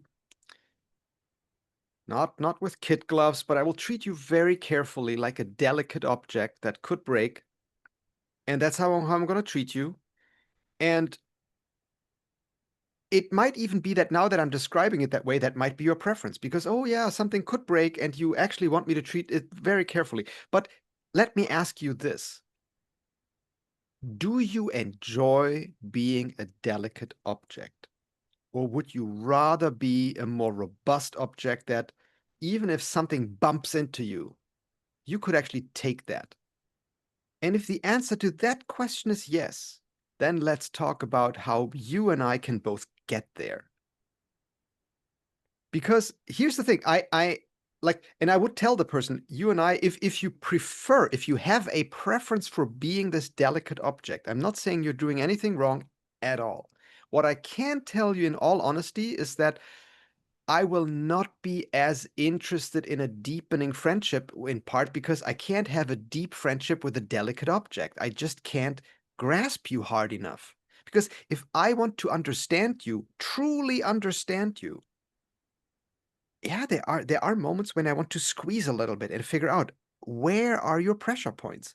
And if I can't do that, because you have a preference for being delicate, we can talk about everything that remains on the surface of you, and we can do that, and it's going to be fun. We can shoot the shit about all of those topics, but we'll never go deep. And if that's your preference, that's okay with me, but it Yeah, is a limit. It's I was just gonna a say limit to accept. it's not that that means that the friendship like can't exist, but that it'll just be a certain, you know, I don't want to say more limited because that's not really fair, but it'll be a different kind of dynamic. It's yeah, it limits the quality of the friendship in a certain way. It doesn't limit Yeah.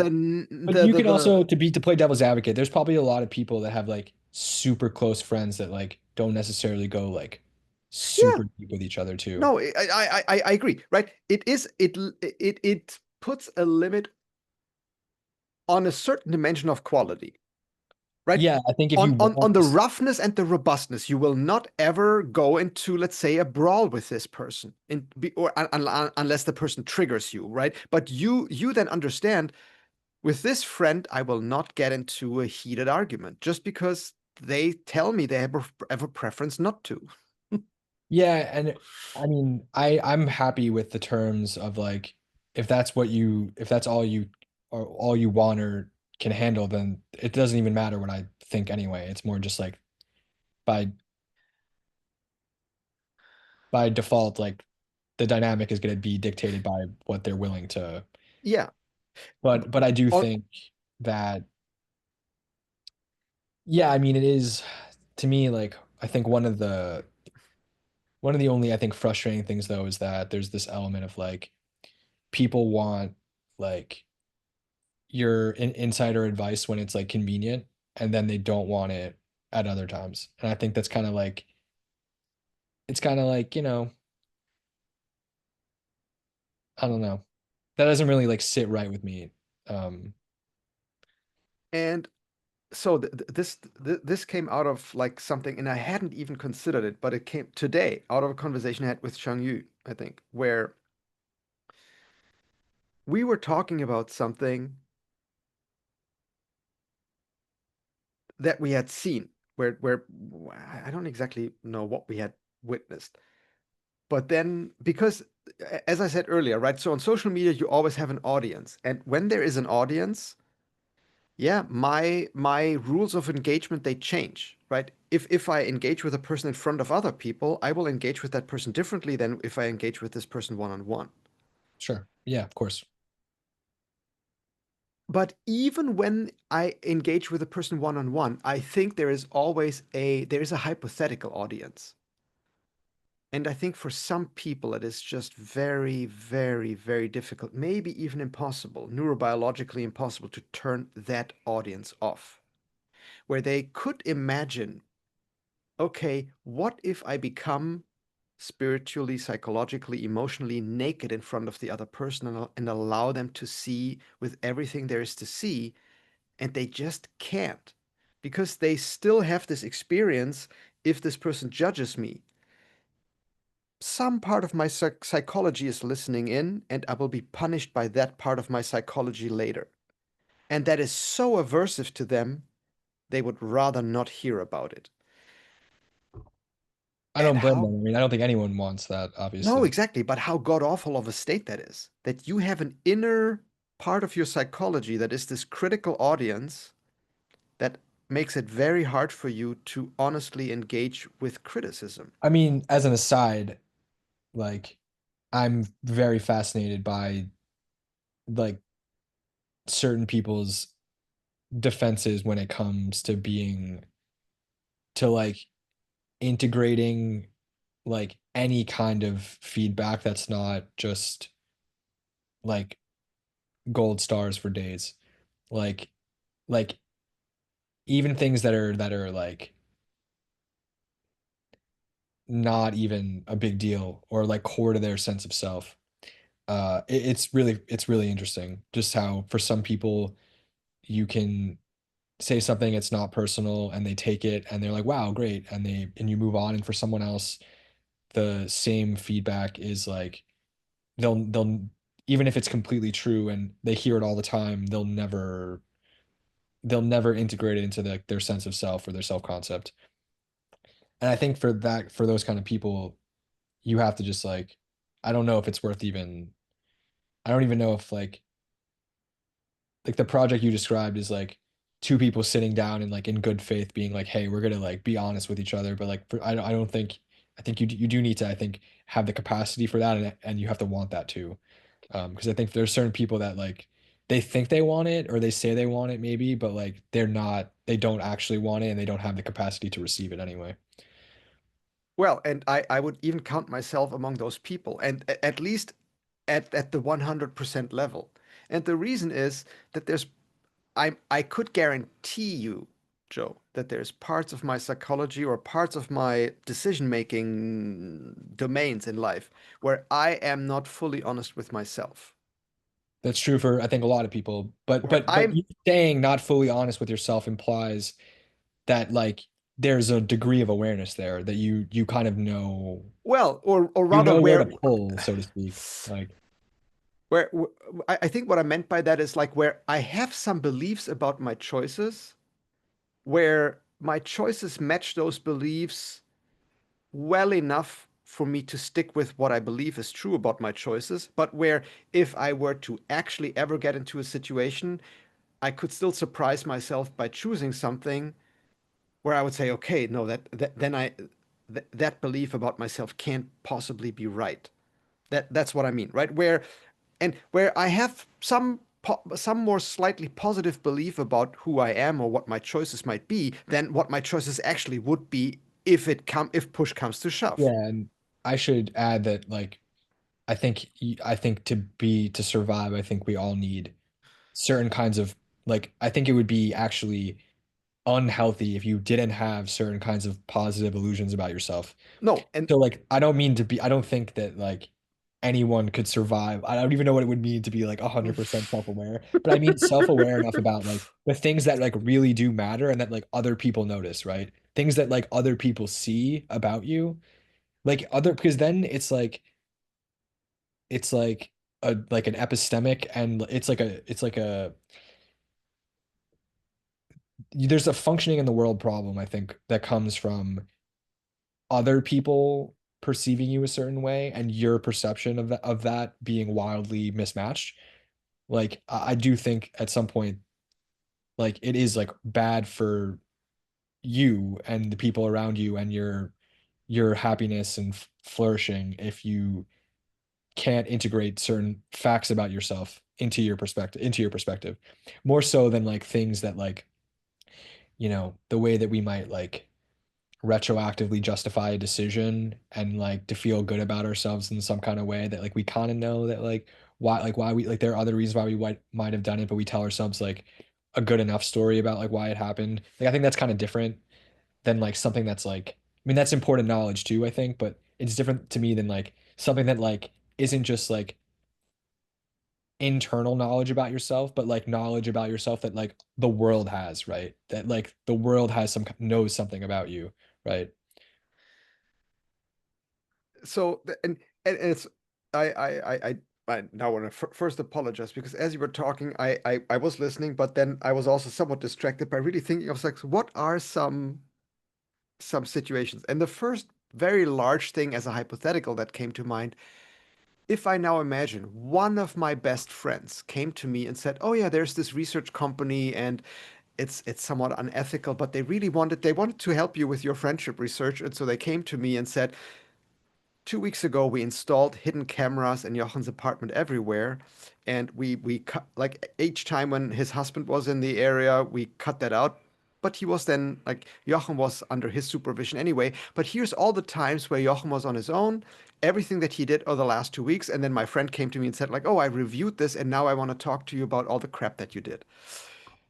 Oh my goodness, what what what that person might then have to tell me. I don't know, right? So, I'm glad that as I'm saying that's a hypothetical because there's probably all kinds of weird behaviors that I do that I'm vaguely aware of where yes, I can tell myself a story of why I'm doing them, but if someone were to confront me about that, that might be dicey conversations, at least in the first moment.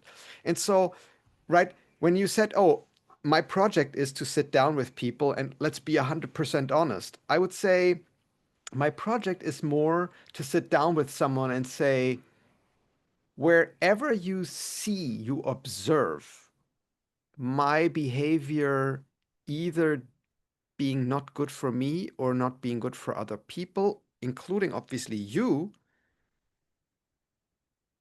I have a preference of you having the courage of talking to me about that. But I don't want you to turn into my big brother that knows about every little step I do and then like criticize the hell out of So that. to kind of tie things together, it seems like the kind of the kind of friendships you're looking for are ones that are gonna be that are I feel like because you're I think pretty intellectual and I'm pretty intellectual for that matter, I think that there's probably I could see that being true for the kind of friendships that we probably look for, some kind of friendship that we look for. Because I don't know how much other people value like like like that kind of radical honesty in real life, you know?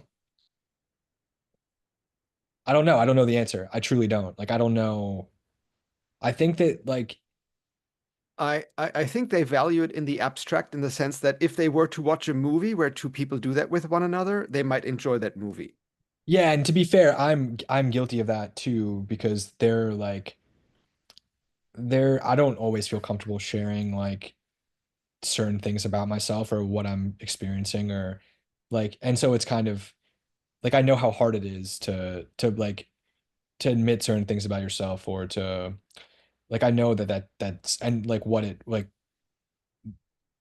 yeah, just what it's like to just be afraid to be vulnerable. So I'm not saying it's easy anyway, even if you wanted it. Like I still think it's really hard and it requires like a certain kind of temperament and attitude.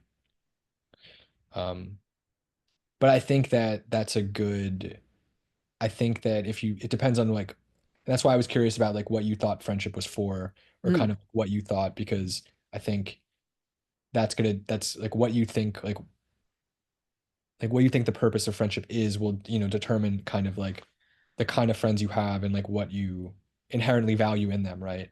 That's kind of And so maybe out of the second or third conversation, I think it was fairly early on, or maybe like the fourth, but a fairly early conversation where the person and I, it's only audio, so it's anyway.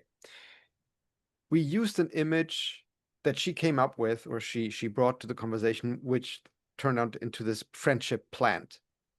And so for me, the purpose of friendship is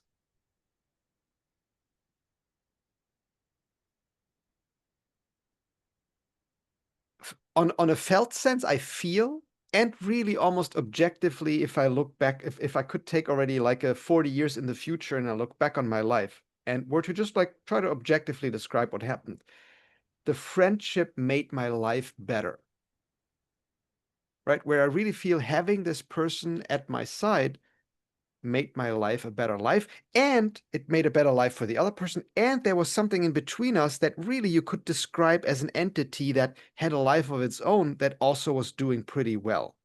Because I can totally see that if someone were to, let's say, I don't know, like to give a super extreme example, push me on the subway track tomorrow, I break my legs, I come out, and then a year from now, I have developed this amazing talent that I would never have developed if I had been pushed on the subway track. Has this person made my life better? Maybe in 40 years, I would even say yes, but the person's still not my friend, sure right? And that is because there was certainly no intention of making my life better. So for me, friendship also has to do with holding that as an intention, to where improve. yeah, like or at least to recognize the other person has a quality of life, and me being part of their life has an impact on that, and I care about them, and I want their life to go as best as I possibly can with the amount of resources that I can put into this Yeah, I friendship. like the the latter. I like that you combined both of them because I was looking earlier at like certain like scientific theories of friendship and they kept emphasizing like a lot of like not surprisingly like instrumental kind of like it's not that like being friends is like mutually beneficial but that like we value friends for things that they can like do for us in certain ways and I feel like that seems to like cheapen the kind of spirit of friendship when I do think for a lot of like for a lot of people it's like that would seem like absurd to describe Yeah, like the friendship seems like such a given that it feels like insane to describe it in kind of like utilitarian terms or something.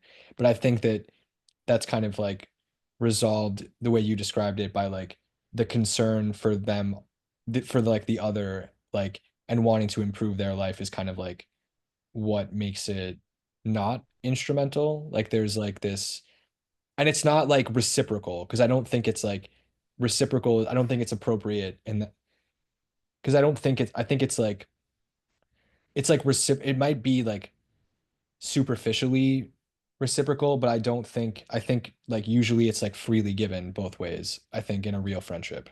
So there's this sense that it's not like, if that makes sense. And so also to be clear, so for instance, if I have a really good friend and I found out they did something that I find morally more than questionable. Let's say I find out they stole a laptop at work. Clearly, by bringing this up in any form, certainly in the moment, I'm not making that person's life any better in that moment when I bring it up. I make my life not better, but that's what I meant, right? There is an entity between us. And I think I'm making that entity's life better. Because to the extent that I'm not bringing it up, I am already saying the entity that is between us, this relationship, is not strong enough to carry that truth. And I am making that assessment, and I am not trusting it enough to put that weight of you stole a fucking laptop. I'm not allowing that to rest on that bridge between us. And I'm making that as an assessment. Maybe I'm right. Maybe if I put it on there, the bridge will collapse. That is possible. But if I don't even dare, what is that friendship? Right? And so for me, friendship comes with almost like this a clear understanding. There is something in between us. And yes, it may make your life more miserable for a while. It may even make my life more miserable for a while. But if we go through that and I have some faith, I think your life will be better and my life will be better. And the thing between us will be stronger. So for me, that is part of friendship. I think there also has to be this sense that like in the best, in the ideal like platonic sense of like what friendship could be, then I think there also has to be this sense that both people have that like you have their like best interest at heart. That like they know that there's like, because I don't think you can kind of have that kind of dynamic without that kind of implicitly being there. Yep. Because I don't think it doesn't lead, you need that kind of trust and that kind of, Yep. and that's, yeah, that's harder. Sometimes you just have that like automatically, and other times you have to kind of build that. And so I think that is coming back almost to one of the first earlier questions, right? Where you asked me about, so is my colleague a friend? And how tricky that is because, right, in that environment, there are so many potential conflicts, so many snake pits that could open up, right? Let's assume at some point there's a situation where my boss decides, oh, we need to downsize, so it's either going to be him or him. Can we be friends? Oh my fucking goodness, right? Can I care for his well being as much as for mine? Or will I then say, oh no, in this case, snip off, That's tough. right? That's And a good example too, to be honest. and so like at least to have this awareness to feel, yeah, like if I really say, okay, let's be friends, I am making a certain kind of statement about what that then means if certain situations were to occur, because otherwise I'm just talking bullshit. And it's Yeah. tough. It's like because I think some people are also and it's like I'm at least more and more accepting that certain people probably lack the ability to introspect and to understand to really put themselves into hypotheticals well enough to fully understand here's how I would feel under these and these circumstances. And which really means those people could not be certain kinds of friends to me just because they couldn't even simulate how it would be for them. And so whatever they would tell me at the beginning just couldn't possibly be true because they couldn't know. And that is okay. And it's a little bit, and no, I'm not saying that certain humans are like dogs, right? But dogs can be my best friend in certain regards, but not when I open the fridge and there's a sausage in there. The dog just would never be able to promise, oh, I'm not going to take the sausage. And even if he did, it would be bullshit. Or to not eat your dead body if you died. Or whatever, because like once the reality opens up, whatever the past thoughts were are all out the window. And you have to understand that certain people probably live in a kind of reality where for them certain promises or certain commitments are just not real because they couldn't really do it. And that is okay. It's totally okay, right? It's Yeah, the irony is that most people are never going to spend any time formulating any kind of like theory of friendship. They're never going to like bring it to that level. It's just something that they just do and like yeah, inhabit. and Just like exactly. it just And works. the best I can do over time is maybe learn what's the kind of person that I'm sharing this relationship with, and then for me to understand at what point am I overtaxing the thing where I'm trying to put too much weight on it and the other person just can't carry that, and not to do that. And yeah, I do think one of the things that just I think that I do think like in the best kind of relationships, or maybe not the best, because it's hard to say that sometimes it might make you just feel more comfortable and it's not necessarily in your best interest, but that there's this kind of that people just like have fair expectations and no like people don't impose expectations on you that like they know you can't meet. Like, and I think for me, like I'm like again fairly introverted. I don't necessarily want to see my friends 7 days in a row. I love seeing them and spending time with them, but like and like they know that about me and they don't see that as like he doesn't love or value us or it's just like one of those things that if that was a problem, that would put pressure on it would make me feel insecure and self-conscious and like all these things that like but I don't feel that way. So that's kind of the great part is that like my friends seem to know me and to allow me Yeah, to be me and accept me for me, and that's great. So which is, and of course it's another extreme example, but sometimes I think there's so much to learn from Trump. He clearly demands loyalty in other people, but I don't think that he would ever be able to give it. And you just have to know that. If I you actually go and wonder. work for him and you piss him off in a certain way, you're fired. And that is just like the nature of things. I cannot even think of like, I mean, maybe Melania. I can't imagine that maybe there's like five people and whatever they have done or whatever mental position they have on his mental map of relationship. But for anyone that Donald Trump says like, I need your loyalty, and you say like, okay, you have it, to then think that you have his loyalty, it's like I think it's a mistake, right? It's a good point because it's also Trump's one of those people that I never really thought about it, but I actually I've never heard anyone be like who does Trump have any like super close friends? Like I know he has a lot of like friends, right? But like does he have like who are his like ride or dies? Like who's he talking to? Like who is it his children? Is it his I think so. I like would imagine. yeah, no, it is interesting to think about because it's kind of like um that's a good point though that yeah, the expectations there are not are not aligned if you expect outrageous things from the people around you, but then you can't throw them a bone. Well, that's the thing. If you know that in advance and you can accept that, then you can make an informed choice. So for me, it's really just about can I please get the honest picture, and then I can make an informed choice, right? Like, and then it's all fine. So for me, it is much more about similar to like right the thing about like transgender, transsexual, whatever, is please tell me why you are interested in this. And don't make it about the science because that is just not like I mean maybe 1 in 1,000 people for that person it's the science, but I think for most people it's just like something else.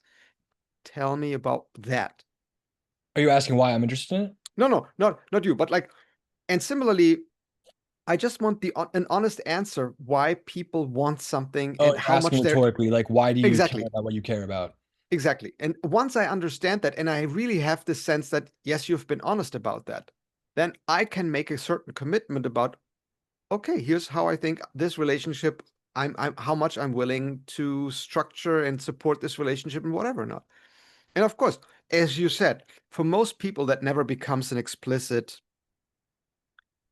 Well, I think that thought you know what? I process. think that it's a good point you made because I do think that there are not that many people that are like they're obviously driven by things, but they're not necessarily like internally driven by things. Like I'm sure that there are things that they care about, but it's not like they're not like animated by this kind of fire for something, right? Like I think that there's, and I think I'm usually more interested in people that are like really driven towards something, like certain kinds of questions or certain kinds of I think because I'm like that to some extent, and that's probably what I like about it. But I also think it's more just they're more they're more interesting, and I think committing. I think also what it is that committing to, and maybe this is the Kierkegaard lover in me. Uh, I think I'm impressed when someone is willing to commit their life and the way they live to something, like to towards a belief or towards a value, because I think I've struggled with that. I think it's really hard to do that, and I admire that in people that are really like they know like what they want, why they want it, and they like live their life in accordance with that. And I think that's really cool. Yeah. And it's like what you just said, that it hits in a certain spot in me, and it raises my interest now in maybe reading some about, and or maybe even some actual Kierkegaard again. I thought about Um, him yesterday because Alex O'Connor and some other guy were ranking philosophers, and they were comparing Schopenhauer and Kierkegaard. Nietzsche, sorry, they were comparing Nietzsche and Kierkegaard, and Nietzsche won out for like popular and kind of mass cultural appeal, but they kind of like low key agreed that Kierkegaard's like thought is like super underrated, and in some ways is like more geared towards like the problems we have right now than Nietzsche, which is kind of interesting. He's like a yeah, super and modern thinker. Like his personality and his temperament, like he could be writing Twitter quips. Like, and this is like a 19th century Danish dude. It's hilarious. But so yeah, check him out. um, and I'm now like still trying to see if, when it comes to the topic of friendship, there's still something that really stands out, other than maybe to say, I certainly hope that at some point we'll get together with our other shared friend from Nisby, who I haven't now also seen in a long time. Are you gonna name Jason or are you gonna name Matt? I was thinking of Juan, Oh, Juan. I wasn't even sure. because I haven't seen Juan in like really quite a while now, despite the fact that I believe he doesn't live actually very far from where Changyu and I live. He Um, doesn't go to what do you call it? Woodstock anymore? like somewhere upstate. I don't know exactly when and how frequent and whatever not, but like I think they have an apartment somewhere on the Upper East Side here. Yeah, I haven't seen Juan in a couple years either. Um, and again, like so one of the things, and you brought this up at the beginning, and I had this not yet released, but I have had a conversation with another friend who also asked me, so Jochen, like, what attracted you to me as a friend? And so when I, for instance, think about Juan, like with him, there's a certain kind of, like the expression that comes to mind is a French expression, joie de vivre. It's like literally, it's like lust for life. Yeah, he's There got that. there is a certain kind of like positivity towards not extreme experience, but It's like a he's like a yes, he's like a says yes to things kind of. yeah, and like Yeah. especially experiences that are at the edge of not decency, but like expectation, where like really to play a little bit with the boundary of like something new. Like Yeah. there's a curiosity. Like curiosity killed the cat, but like, don't you want to be a cat with nine lives and get to see things, right? So that is part of You had what a lot of good what. stories. A lot of good No, stories. exactly. Like there's this kind of like fond of stories that sound almost too risque to be true, but that makes it like, wow, that was in your past? Damn. And so I'm looking forward to seeing him again, just again to be Yeah, get a I remember front row seat. the last time I saw him and Matt Riddle together at a bar in the city. This was probably like 2.5 years ago. It's been a Yeah, while. cool. Um, but yeah, Joe, this was a super, super fun conversation. Yeah, I hope it was satisfactory towards the spirit of what friendship is, and it didn't get too abstract or too No, no, no, not at all. What I can tell you, so first of all, I'm going to send you a link to the recording. No need, if you feel there's nothing in it that you're concerned about, no need to review. But if you want, you can review, and then let me know if you want me to take anything out. great. And what I can tell you, with all of the other conversations that I've had, typically in the process where I take, so I'm doing the subtitle file just to, clean that up a little bit, and then I do a transcript where I clean it up a little bit more. And in that step, as I'm reading the conversation for the second time, typically there's this moment of like, God damn, this piece was so amazing that almost passed me by while having the conversation because I was so engaged Because in the flow. you're like thinking when you're hearing thing, it's hard. Yeah, Yeah. it's just like how do the pieces fit together and what else is going and like, but when I can really spend a lot of time reading and actually thinking about it, then is when these avenues open up and almost entire vistas where during the conversation only for a brief moment something came up, but then when I can read it and think about it, it's like, oh my goodness, there's an entire valley with a Well, super I cool hope your view here. transcript is filled with valleys then. Yeah, no, so far I've had really great excerpts, and so like this, How many have you I, done? How many have you done so far? this is the 14th, and Okay, great. I hope to do one more for what I call season one, in a few weeks. So that's still also a bit out. So I'm slowing down, and then probably I'm gonna take a break, to really kind of harvest a little bit. Really kind of okay. This is a summer season. I don't know How how long I'll do harvest, but like how many did you get the sense that a lot of people have given this thought before? Have like kind of reflected on, or is it something that like a lot of people have like, because it is one of those things that, like again, because like friendship is just something you have and do. It's kind of like to like make it explicit is like more unusual. So let's start with me. I think I started thinking about this for real, like for like thoroughly after coming back from my solo trip to Asia and really noticing because before traveling with Changyu, it was more like, oh, I have someone by my side, we're gonna see the sights, whatever. And it didn't even occur to me to compare the difference between doing a thing and being with a person because I was always doing a thing with a person. So it always co-occurred. But then I was in Asia and I did things by myself and then I met people. And clearly the experiences being with people, especially people that have a significance for me, was so much more important than doing stuff.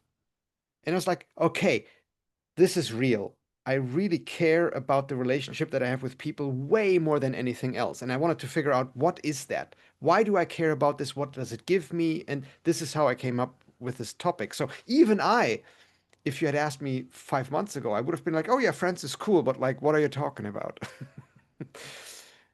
Which is kind of ironic too, in a way, because as much as it's something that most people don't consciously or explicitly think about in the same way, it's also something that like it's almost like the fact that you have friends and family are like it's like almost banal to state that like most people will say that those are like the most important things. So it's as important as it is, I don't think it's something that people think about enough. Yeah. No. And one other thing that has come up for me, and I don't know whether I've shared it a little bit in one conversation.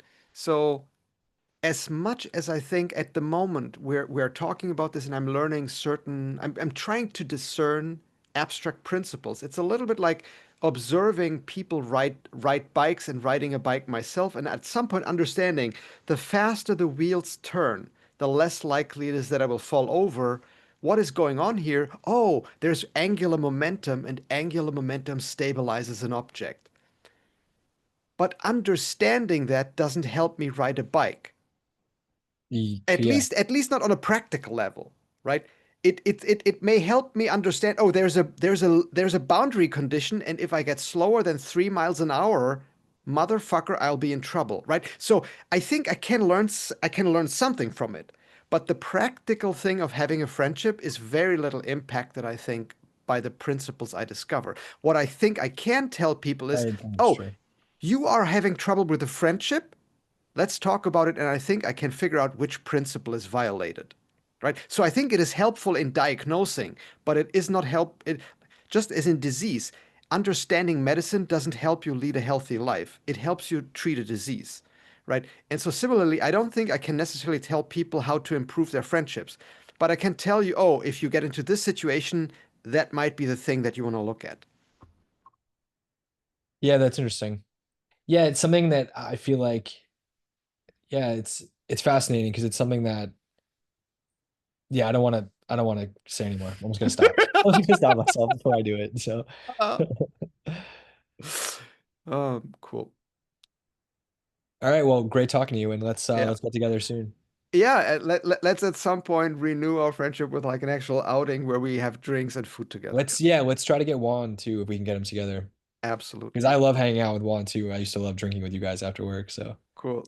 all right, Have a good evening, and two. until next time, bye bye. Take care. Bye.